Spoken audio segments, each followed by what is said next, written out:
Assalamualaikum warahmatullahi wabarakatuh. Perkenalkan, nama saya Priliani. Nama saya Amelia Pratiwi. Kami dari kelompok 5 akan mempresentasikan mengenai akuntansi keuangan. Akuntansi keuangan menjadi bagian dari akuntansi yang kaitannya dengan penyiapan laporan untuk pihak luar seperti pemegang saham. Akuntansi keuangan hubungannya erat dengan masalah pencatatan dan penyesuaian laporan berkala dari hasil pencatatan.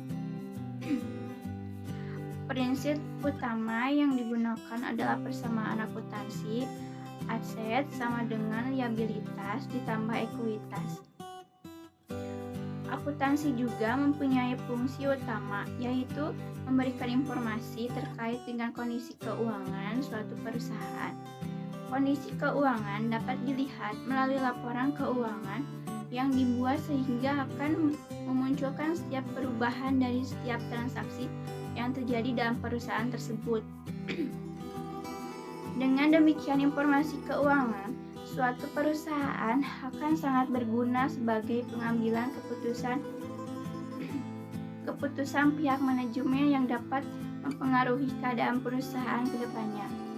Selain perusahaan, akuntansi keuangan juga dapat digunakan pada usaha mikro kecil maupun menengah seperti UMKM. Akuntansi keuangan juga ada beberapa fungsi akuntansi secara umum. Yang perlu diketahui yaitu memberikan serangkaian informasi yang bermanfaat untuk perusahaan, mengetahui dan menghitung jumlah laba dan rugi yang diperoleh perusahaan, membantu penetapan hak pada masing-masing pihak baik pihak internal maupun eksternal yang berkepentingan di dalam perusahaan, mengawasi dan mengendalikan segala aktivitas yang berkaitan dengan perusahaan, membantu mencapai target perusahaan seperti yang telah ditentukan. Laporan keuangan menjadi informasi penting mengenai keadaan keuangan yang digunakan untuk melihat kinerja perusahaan dalam periode tertentu. Dengan menyusun laporan keuangan akan memberikan data aktual yang akan memudahkan perkembangan suatu perusahaan. Untuk mempermudah kegiatan perusahaan, pada umumnya perusahaan mengintegrasi akuntansi keuangan dengan akuntansi manajemen yang dapat memberikan hasil yang lebih komprehensif. Jenis-jenis laporan keuangan dalam sebuah perusahaan yaitu laporan laba rugi, neraca, laporan perubahan modal, dan laporan arus kas. Laporan laba rugi merupakan bagian dari laporan keuangan. Laporan laba rugi merupakan bagian dari laporan keuangan suatu perusahaan dalam jangka periode akuntansi tertentu. Pada laporan ini akan dijabarkan terkait unsur-unsur pendapatan dan beban perusahaan yang nantinya akan menghasilkan laba dan rugi. Selain itu, laporan laba rugi bertujuan untuk mengetahui besarnya keuntungan maupun kerugian yang dihasilkan oleh suatu perusahaan tersebut. Laporan laba rugi juga dapat digunakan untuk menghitung estimasi pajak yang harus dibayarkan oleh perusahaan, serta dijadikan acuan evaluasi untuk pihak manajemen perusahaan dan menyediakan informasi tentang langkah tepat yang perlu diambil jika beban yang dikeluarkan perusahaan lebih besar. Laporan laba rugi terdiri dari dua bentuk, yaitu yang ke-1 single step, kedua multi step, yang akan dijelaskan oleh Apriliani. Mengenai single step, pada bentuk single step merupakan penerapan alur dan pengelompokan akun lebih mudah untuk dilakukan. Hal ini karena pada laporan laba rugi, penempatan, pendapatan, dan keuntungan berada di awal laporan. Lalu dilanjutkan dengan pengeluaran, biaya, dan beban yang ditanggung oleh perusahaan. Selanjutnya, yang menentukan keuntungan maupun kerugian perusahaan terletak pada selisih total pendapatan dan total beban. Sedangkan multiple step pada laporan laba rugi, multi-step ialah transaksi operasional dan non-operasional harus dipisahkan sekaligus melakukan perbandingan pada biaya dan beban dengan pendapatan yang terkait. Bentuk laporan juga memperlihatkan perbedaan antara aktivitas biasa dan aktivitas insidentil pada laba operasional. Neraca. Jenis laporan neraca terdiri dari daftar sistematis aktiva, aset, utang, liabilitas, dan modal ekuitas.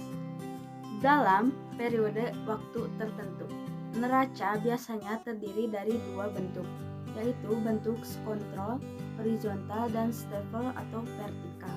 Secara umum, laporan keuangan neraca bertujuan untuk menunjukkan kondisi, posisi, dan informasi keuangan. Selama periode tertentu, laporan keuangan ini akan menggambarkan posisi keuangan perusahaan dalam jangka waktu tertentu. Pada akhir laporan ini akan menunjukkan posisi aktiva, utang, dan modal yang menciptakan keseimbangan atau balance dengan mengetahui apa saja jenis-jenis laporan keuangan. Akan semakin memudahkan perusahaan untuk menyusun langkah-langkah yang tepat pada laporan keuangan. 3 unsur utama dalam laporan neraca yaitu aset, liabilitas, ekuitas yang akan dijelaskan oleh Apriliani. Aset atau aktiva merupakan harta yang dimiliki perusahaan dan biasanya digunakan dalam operasi perusahaan. Contoh aktiva adalah gedung yang digunakan dalam operasional perusahaan. Liabilitas atau kewajiban merupakan hutang yang wajib dilunasi selama periode tertentu. Utang ini terdiri dari utang lancar dan utang jangka panjang. Liabilitas juga disebut sebagai kebalikan dari aset. Jika aset merupakan kepemilikan harta, sedangkan liabilitas adalah kewajiban. Ekuitas atau modal adalah harta kekayaan yang dimiliki perusahaan. Ekuitas juga kepemilikan atas hak aktiva perusahaan, di mana kekayaan bersih yang diperoleh dari jumlah aktiva dikurangi kewajiban. Ketiganya dapat dihubungkan melalui persamaan aset sama dengan liabilitas ditambah dengan ekuitas. Laporan perubahan modal. Laporan perubahan modal merupakan laporan keuangan yang dibuat untuk menunjukkan perubahan, peningkatan, dan penurunan aktiva dalam periode waktu tertentu. Perubahan ini dapat terjadi karena modal yang digunakan terus mengalami perputaran, serta penambahan dari laba dan penggunaan modal untuk kepentingan perusahaan. Unsur-unsur dari laporan perubahan modal adalah modal awal, laba rugi, prepay, penambahan modal. Laporan arus kas. Laporan arus kas atau juga disebut dengan cash flow yang berfungsi untuk mengetahui perputaran arus dana suatu perusahaan. Hal ini bertujuan untuk memberikan informasi sekaligus mengontrol dana atau kas keluar dan kas masuk perusahaan selama periode tertentu. Laporan arus kas masuk dapat dilihat dari hasil kegiatan operasional dan kas yang didapatkan dari pendanaan atau pinjaman. Sementara arus kas keluar dilihat dari jumlah beban biaya yang dikeluarkan untuk kegiatan operasional maupun investasi tertentu.